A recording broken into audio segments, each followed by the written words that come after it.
Welcome. Today we're looking at something quiet, yet completely, undeniably unshakable. We're exploring a profound kind of transformation. And look, it doesn't happen overnight in some massive flash of lightning. It's not a quick fix. Rather, it happens day by day, moment by moment.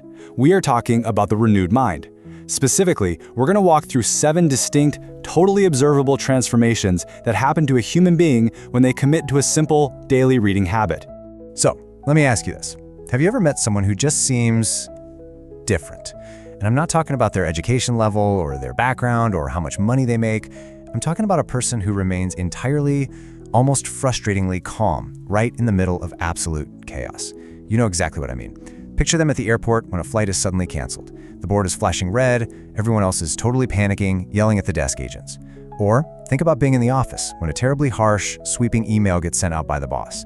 While the whole room is practically spinning, this person just has this steady, incredibly grounded way of carrying themselves. And when you actually sit down and ask them what changed, how they became that way, they so often point to one quiet habit: reading scripture every single day. Because this isn't just about a fleeting spiritual feeling, it's an actual, measurable shift in how they process the entire world around them. Phase 1, the internal shift. Now, the foundation of this whole internal shift actually begins with a concept that scientists call neuroplasticity. In plain, simple English, this means your brain is not poured concrete once you reach adulthood. It's not fixed. It is highly, highly flexible. It has this remarkable ability to constantly reorganize itself by forming brand new pathways, all based on what you feed it every single day. Think of it like walking through a really dense, overgrown forest. The path you force yourself to walk down every single day, it eventually becomes a clear, wide dirt trail. It becomes easy to walk down. Meanwhile, those neglected paths, the ones you stop taking, they just overgrow with weeds until they disappear. Well, your daily habits of thought are doing exactly that. They are quietly, relentlessly reshaping the actual physical architecture of your mind. What's wild is that long before modern neurologists were mapping out the brain's physical pathways in labs, ancient texts were speaking about this exact rewiring process. Romans chapter 12, verse 2 says this: "Do not conform to the pattern of this world, but be transformed by the renewing of your mind." Now that is a profound, incredibly weighty statement, because it tells us that we are not just helpless victims of our own thoughts. We actually have an active, daily choice in what shapes those mental pathways. And the sheer depth of that change becomes incredibly clear when we look at the original Greek word for transformed that was used in that ancient text. The word is metamorpho. It's exactly where we get the English word metamorphosis. So we are not talking about some minor weekend self-improvement project here. We aren't talking about a quick software update to your current life. No, it is a fundamental, total internal reconstruction. It is a complete hardware replacement. It's much like a caterpillar completely dissolving and rebuilding itself to become a butterfly. And that level of reconstruction, it starts from day one of anchoring your mind in truth. And let's be brutally honest for a second. We desperately need this kind of total reconstruction because of the absolute deafening mental noise of modern life. Just think about your own default thoughts for a moment. Constant worry about the future, deep regret about the past, that exhausting, heavy fear of what other people think of you, the endless looping mental rehearsals of arguments you've had, or awkward conversations you're dreading having tomorrow. This noise runs in the background of your life like an app on your smartphone that you forgot to close. You might not even be actively looking at it, but it's constantly running. It's heating up the device in your pocket, and it is completely draining your mental battery without you even realizing it. But when you contrast this chaotic, worldly noise with the alternative, the difference is just staggering. The noise of the world drains your energy, it leaves you with this low-level constant anxiety, and it results in these frantic, snapping reactions to everything. But there is another way. Philippians chapter 4, verse 7 speaks of a peace that entirely surpasses our understanding, a peace that will actually guard your heart and your mind. I want you to picture a heavily armored soldier stationed directly at the front gate of your brain, strictly inspecting every single thought that tries to enter. This is what provides that quiet stability. It gives you thoughtful responses, even when your actual, everyday problems haven't magically disappeared. Phase 2, the external shift. So once that internal quietness truly takes hold inside of you, it inevitably begins to leak out into the real world. You can't hide it. It usually starts with seeing the person behind the behavior. Think about that extremely rude stranger you run into in the checkout line, or maybe that one coworker who always manages to irritate you. Normally, the physical sensation of anger just rises right up in your chest, and your default instinct is to snap back immediately, right? But when you consistently read verses like Matthew chapter 5, verse 44, which challenges you to actually love your enemies, it acts like a mental circuit breaker. The pause button gets hit. Instead of reacting frantically, you start to respond with genuine patience. You develop this sudden, much deeper capacity to give difficult people the benefit of the doubt. Now ask yourself right now and try to be as honest as you possibly can. What silently controls your everyday decisions? Really think about it. For most of us, if we strip away all the excuses and the rationalizations, the silent dictator of our human behavior is fear. It's the fear of the unknown future. It's the fear of financial failure. It's the deep fear of simply not being enough. Fear dictates exactly where we live, who we're willing to talk to, and what risks we take, often without us ever fully naming it out loud. But a daily reading habit offers an entirely different framework to live by. Psalm 23 verse 4 says, "Even though I walk through the valley of the shadow of death, I will fear no evil, for you are with me." Now notice something absolutely vital here. The habit of reading this doesn't somehow magically erase the valley. Hard, terrible things are still going to happen in life, that's a fact.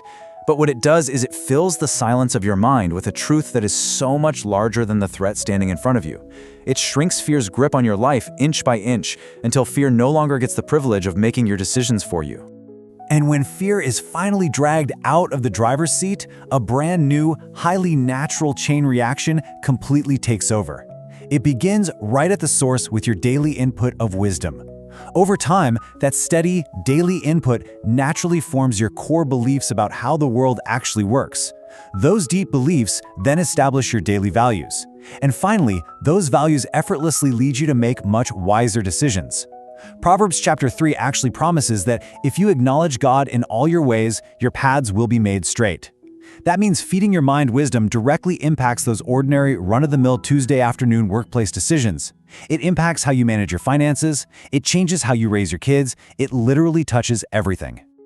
Phase 3, the foundation. Look, a fragile identity relies entirely on shifting sands. It's built on things that can be ripped away from you at a moment's notice. Think about it: your job title, your latest achievements, the size of your bank account, or the constantly changing opinions of the culture around you.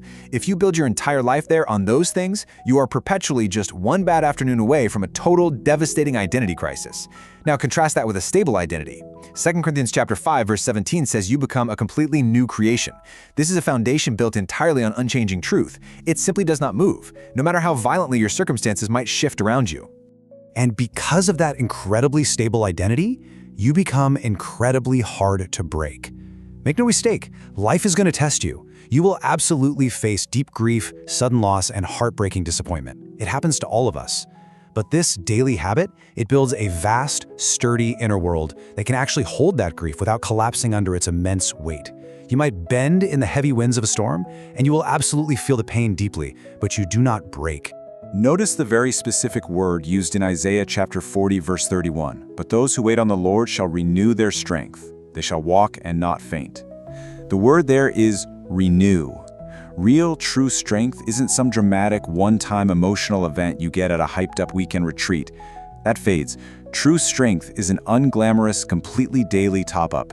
It is the quiet, faithful, and deeply ordinary practice of returning to the source every single morning that ultimately gives you those deep, unshakable roots to withstand anything.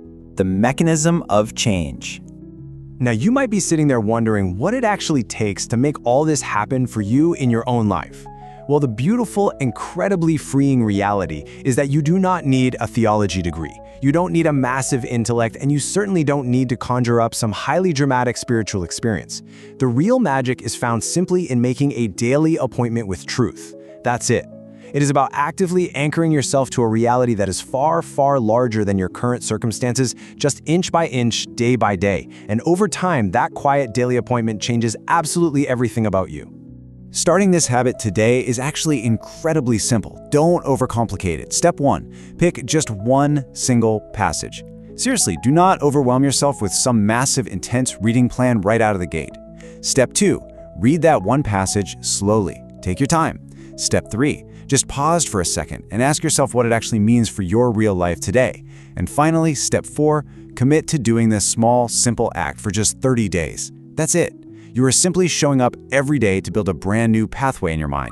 And listen, if you are sitting there right now feeling like you just aren't ready, or maybe your life is just way too messy right now to even try this, I want you to remember Hebrews chapter 4, verse 12. It says, "The word of God is alive and active." Think about that. You do not need to have the perfect Zen mental state to start this. You do not need ideal, totally quiet circumstances. You just need to show up, open the page, and let the text do the heavy lifting for you. Just let it do exactly what it was always designed to do. The noise of this world is incredibly loud, and let's face it, it is not going to stop on its own. But you actually have the power to guard your mind. You have the ability to physically rewire your thoughts and to build an internal foundation that simply cannot be broken by the storms of life. It all starts with just one passage. So my question for you is this: will you make your appointment with truth today?